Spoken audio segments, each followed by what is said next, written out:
Hello, what's up mga kapitbahay? Nandito na naman tayo, nagbabalik Eto mga kapitbahay, meron tayo na namang baguhan lang po siya may tinatanong po siya sa akin kasi hindi pa po siya familiar. Okay, so yung video na to, kapag baguhan ka lang, saka hindi mo pa na-try mag-setup ng pfSense with community edition, physical hardware. Kasi kapag bumili ka kasi ng Netgate, yan, automatic, nandun na lahat. So, ito, ang tinatanong po niya is community edition. Kung ano nga ba daw ang physical setup or ano ang physical setup ng dual WAN connection doon sa clone box niya, which is yung community edition na ini-install sa PC.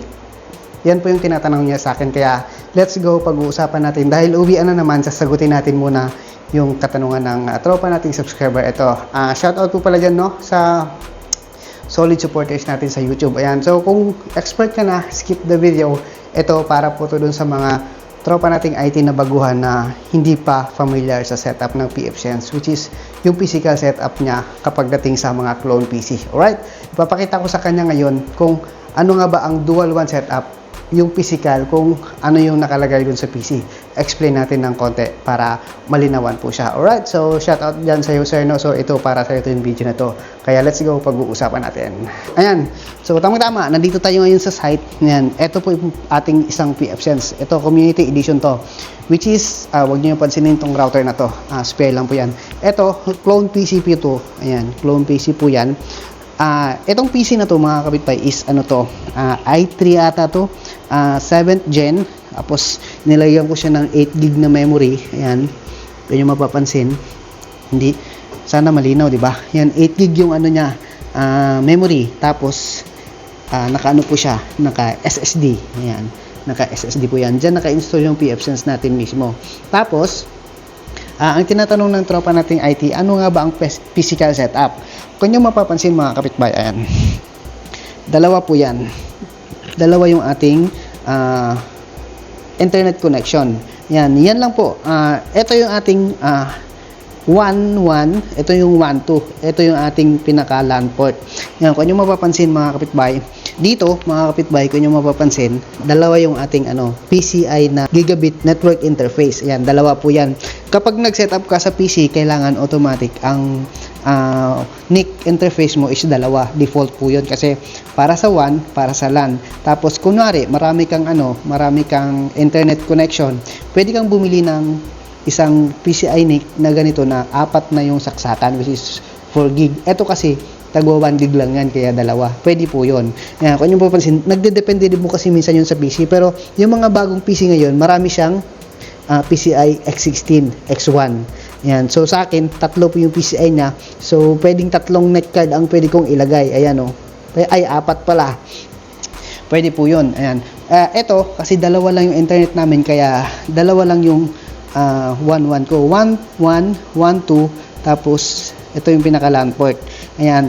Kung nyo mapapansin, yan na yung pinaka LAN port ko. Tapos, yan lang yung PC. Yan po yung physical setup. Ayan. Nagdedepende na po kasi yun. Ilang internet mo, dapat, kung dalawa yung internet mo, dapat dalawa din yung one port mo. Which is katulad ng sa akin, dalawa internet ko. So, dalawa yung one port ko. Tapos, isang LAN port. Ayan. Tapos, lahat po ng mga VLAN ko, dito yan naka-interface. Tapos, naka-manage na yan dito sa switch. Ayan. So, ganun lang po yung physical setup. Kailangan marami ka lang NIC card para makapag-setup ka ng maraming internet ISP provider, tapos kailangan dalawa yung LAN mo. Okay? Ayan, ganun lang po mga kapitbahay, basic lang po yun. Hindi kasi katulad mga kapitbahay, kapag naka Netgate box ka mismo, doon sa Netgate box, mayroon tayong katulad ng pfSense ko na 5100 at saka 6100, marami na siyang port. Ang advantage po pag naka Netgate ka, hindi mo na kailangan bumili pa ng mga PCI na LAN card or network interface kasi nandun na po siya. Parang halos lahat po ng firewall ganon kasi for example, yung Netgate na 5100 ko is meron siyang 8 port. So, dalawa doon, default na 1. Tapos, kung gusto mo mag-additional ng ibang ISP provider, yung isang LAN doon, i-enable mo lang as a 1. Ganun lang po siya kasimple. Tapos, i-assign mo lang siya doon sa 1, doon sa panibago mong ISP. Tapos, okay na po yun. So, basic mga kapitbahay.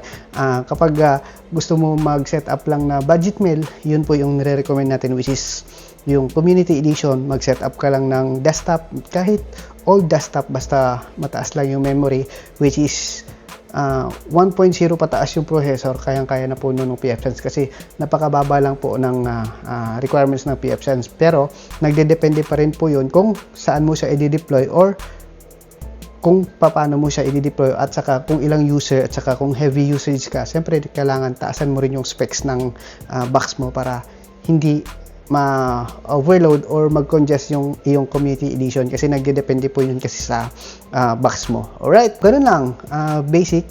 Sana nalinawan po yung tropa nating IT. Sana naintindihan po niya kung ano nga ba ang pinaka-physical setup kapag nag-setup ka ng Community Edition, kasi first time po niya. Kaya let's go. Maraming salamat. God bless. Short, quick video lang to mga kapitbahay. Sana natulungan kita or sana nakatulong ulit ako sa inyo. Okay? Peace and thank you so much.